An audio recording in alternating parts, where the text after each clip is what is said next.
हमारे साथ हैं दिलीप कुमार, जो बामसेब से जुड़े हैं, बहुजन नेता हैं। दिलीप जी, बहुत सारी घटनाएं घट रही हैं देश में। हाल ही में एक घटना आई जहां पर साहिल नाम के युवक ने एक लड़की के साथ जो बर्बरता की, हैवानियत की, पूरा देश उससे शर्मसार है। बड़ा सवाल ये है कि आसपास लोग गुजर रहे थे, किसी ने भी कुछ नहीं कहा और उसकी सरेआम हत्या की गई। लोग तमाशबीन बने रहे, जैसे कोई मदारी खेल दिखा रहा हो। बिल्कुल दुख होता है कि नहीं घटनाएं सुनकर? बहुत दुख होता है, क्योंकि हम सब धीरे धीरे बुज़दिल बनते जा रहे हैं। हमें हमारे सब में एकता की कमी हो गई है, नहीं तो उस लड़की को हम बचा सकते थे। तो ये हमारे में बुज़दिली आ गई है, जो हम चलते रहिए। हम इतने लोग होने के बावजूद उस बच्ची को बचा नहीं सके। तो क्या उस अपराधी के साथ साथ वो लोग भी जिम्मेदार हैं जो कहीं ना कहीं तमाशबीन थे? बिल्कुल, क्योंकि ऐसे में तो लोग अकेले रह जाएंगे। क्या समाज? बिल्कुल बिल्कुल तमाशबीन बनकर रह गए वो। तो अब बड़े दुख की बात है कि हमारे में एकता की धीरे धीरे कमी, सहनशीलता की कमी हो गई है। हमारा हृदय बड़ा कठोर बनता जा रहा धीरे धीरे। तो बड़े दुख की बात है, हम एक ऐसे हत्या अपनी आंखों के सामने देख रहे हैं और उसको बचाव का कोई माध्यम नहीं अपना रहे। उनको क्या करना चाहिए था लोगों को? उसको जो कातिल था उसको पकड़ना चाहिए था और उसको पकड़ के पुलिस के हवाले करना चाहिए था। जहाँ खड़े हैं यहाँ पर कभी महिला पहलवानों का आंदोलन था। 28 मई से ये आंदोलन यहाँ पर कुचल दिया गया, रौंद दिया गया, तंबू उखाड़ दिया गया। अब महिला पहलवान जंतर मंतर छोड़कर इंडिया गेट या कहीं अन्य जगह पे धरने पर हैं। ये बहुत दुख की बात है। हमारा देश विश्व में सबसे बड़ा लोकतंत्र है, अमेरिका से भी बड़ा लोकतंत्र हमारा देश भारत है। और हमारी दशा देखो यहाँ पर कि एक सुप्रीम कोर्ट बोल रहा है कि दिल्ली पुलिस से कि FIR दर्ज करो। FIR, ये बड़े डूब मरने की बात है डेमोक्रेसी के लिए कि ये कि सुप्रीम कोर्ट कह रहा है कि दिल्ली पुलिस से कि FIR दर्ज करो। सुप्रीम कोर्ट को चाहिए था कि दिल्ली पुलिस कमिश्नर को टर्मिनेट करना चाहिए था। इस तरह का संदेश होना चाहिए। दिल्ली पुलिस कैसा काम कर रही है? डेमोक्रेसी यही रह गई है कि प्रजातंत्र यही रह गया कि भाई सुप्रीम कोर्ट कह रहा है हर जगह पुलिस तो नहीं पहुंच सकती ना, हर जगह पुलिस तो नहीं आ सकती। पुलिस नहीं तो FIR करने में इतनी देर क्यों लगी? किसको ही कहते हैं प्रजातंत्र संसार का सबसे बड़ा। इसी में ये हमारा विश्व का सबसे बड़ा लोकतंत्र है। आप बताइए। दिलीप जी, आप ये बताइए, जहाँ पर आप खड़े हैं ये कभी गुलजार था, आज वीरान हो चुका है। देश के कोने कोने से लोग पहुँच रहे थे। समर्थन क्या अभी भी महिला पहलवानों को आप दे रहे हैं?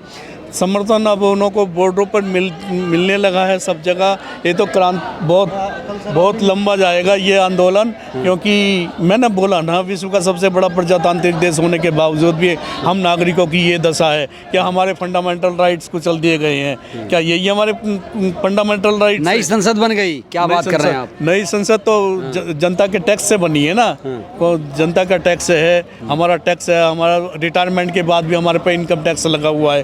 टैक्स पे करते हम कितने से 1 करोड़ के करीब मैं अपना इनकम टैक्स दे चुका हूँ। नई संसद बनी, आपको कैसा लग रहा है? गर्व तो हो रहा होगा। वो है कि हमारा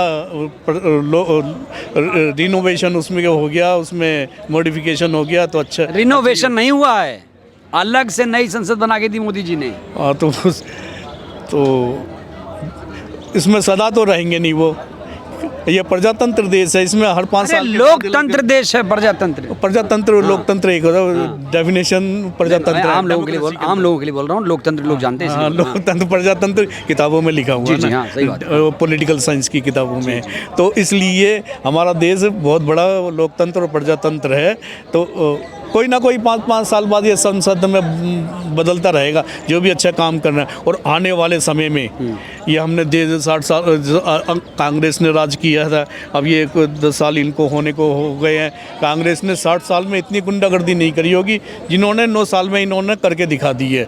ये नहीं तो ये कह रहे हैं कि 70 साल 9 सालों पर 70 साल पे 9 साल भारी हो सकता है कि सुप्रीम कोर्ट भी मिला हुआ हो इनसे, सुप्रीम कोर्ट को खरीद लिया हो और ये इलेक्शन कमीशन को खरीद लिया हो, जिससे ये ईवीएम के माध्यम से ये वोट चलते हैं और अपने मर्जी से ये चुनाव को बदल देते हैं। क्या ईवीएम हटना चाहिए? ईवीएम हटना चाहिए जब तक जनता जागरूक नहीं होगी, क्योंकि अब इस देश में परिवर्तन होना चाहिए। इस प्रजातंत्र को आसान कर देना चाहिए, क्योंकि इस पे कब्जा किया हुआ, पहले कांग्रेस ने कब्जा किया 60 साल का और अब ये इन्होंने बीजेपी ने कब्जा किया हुआ है, तो एक कब्जा हटना चाहिए। कब्जा कहाँ, लोकतंत्र से है, ये चल रहा है देश, संविधान से कब्जा, उसको आप समझ नहीं पा रहे। इसकी इसकी टेक्नोलॉजी बड़ी वैसी है, तो इसे कब्जा हटना चाहिए इस देश से और आम जनता को आना चाहिए प्रजातंत्र। ये इस देश में जितने भी छोटे छोटे राष्ट्रीय दल हैं, जैसे SC ST OBC माइनॉरिटी के जितने भी हैं, सिख पारसी और जितने भी हैं बौद्ध धर्म वगैरह के जितने भी पॉलिटिकल पार्टीज हैं, उनके राष्ट्रीय अध्यक्षों को एक मंच पे आना चाहिए। क्या लगता है गठबंधन मजबूत हो पाएगा 24 में? बिल्कुल होगा, अगर ये सभी एक दूसरे मिल गए हैं आपस में, जितने भी राष्ट्रीय दल के अध्यक्ष हैं आपस में मिल गए और इन्होंने एक कॉमन मिनिमम प्रोग्राम बना लिया और एक मंच पे आ गए और प्रजातंत्र को सरल कर दिया, अपने हाथ में ना लेकर ये जनता को सौंप दे प्रजातंत्र। और कैसे सौंपना होगा कि जो भी देश की सेवा करना चाहता है, 24 में कौन आएगा? 24 में जो भी देश की सेवा करना चाहता है, जैसे जो भी 12वीं पास हो, जो देश की सेवा करना चाहता है 12वीं पास हो, उसकी आप कितनी पढ़े लिखे हैं ये बताइए? मैं तो नहीं ग्रेजुएट हूँ मैं। अच्छा। मेरा उद्देश्य से तो पूरा होने दो, आप क्वेश्चन कर दे तो बोलिए, इतना से बोलिए। तो जब देश में ये हम प्रजातंत्र को सरल बना देंगे ना, तो 12वीं जो भी देश की सेवा करना चाहता है उसकी मिनिमम क्वालिफिकेशन 12वीं पास होनी चाहिए। तो और तो क्या ये लाइव टेलीकास्ट द्वारा उन सबको बताया जाएगा कि भाई आपका सिलेक्शन होगा कैंडिडेट बनने के लिए। तो देश के अंदर सभी जितने भी राज्य हैं, जितने भी यूनियन टेरिटरी हैं, जहाँ पर भी इलेक्शन होगा वहाँ पर सब लोगों को बुलाया जाएगा और उसकी जो भी देश की सेवा करना चाहता है 12वीं पास हो, वो अपने साथ क्या लाएगा? अपनी जाति का सर्टिफिकेट और वो अपनी क्वालिफिकेशन से सर्टिफिकेट और आधार कार्ड की कॉपी, ये हमको देना होगा और सदस्यता फॉर्म उस राजनीति पार्टी की ग्रहण करनी होगी, क्योंकि छोटे छोटे दल होंगे, या तो छोटे छोटे दल आपस में एक दल बनाकर लड़ेंगे या छोटे छोटे दलों के द्वारा लड़ेंगे।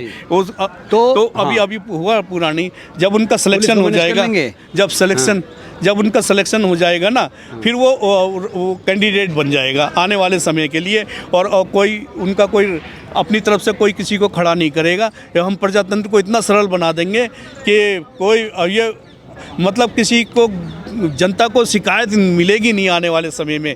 इतना अच्छा प्रजातंत्र आने वाले समय में अभी भी प्रजातंत्र ही है। नहीं, चश्मा उतारिए। नहीं, कांग्रेस का चश्मा लगा। प्रजातंत्र को कंट्रोल किया हुआ है अभी कंट्रोल आज़ाद नहीं है, कंट्रोल किया हुआ है। आपको नई संसद का चश्मा आना चाहिए। नहीं, जस्ट क्या है, वो देश गरीबी से मर रहा है, भूखमरी से मर रहा है, तो क्या ये कोई प्रजातंत्र या आज़ादी मनाने का शौक नहीं है। ऐसे विश्व गुरु नहीं बना जाता। कैसे बनेगा विश्व गुरु? विश्व गुरु हो जाए, जब तक हम जनता के दुख दर्द को नहीं समझेंगे तो ये हमारा प्रजातंत्र सबसे निखर कर नहीं आएगा, विश्व में सबसे ऊपर। विश्व गुरु नहीं बन सकते हम। चलिए, तो ये हैं दिलीप कुमार, बहुजन नेता हैं, वामसेव के कार्यकर्ता हैं। इन्होंने जो बातें बोली हैं, आप इनकी राय से क्या इत्तेफाक रखते हैं? अपनी प्रतिक्रिया दीजिएगा ज़रूर। शुक्रिया।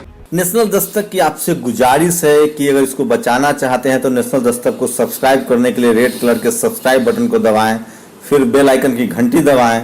नेशनल दस्तक को बचाने के लिए बहुत जरूरी है कि हर खबर को शेयर करें, लाइक करें, कमेंट जरूर करें।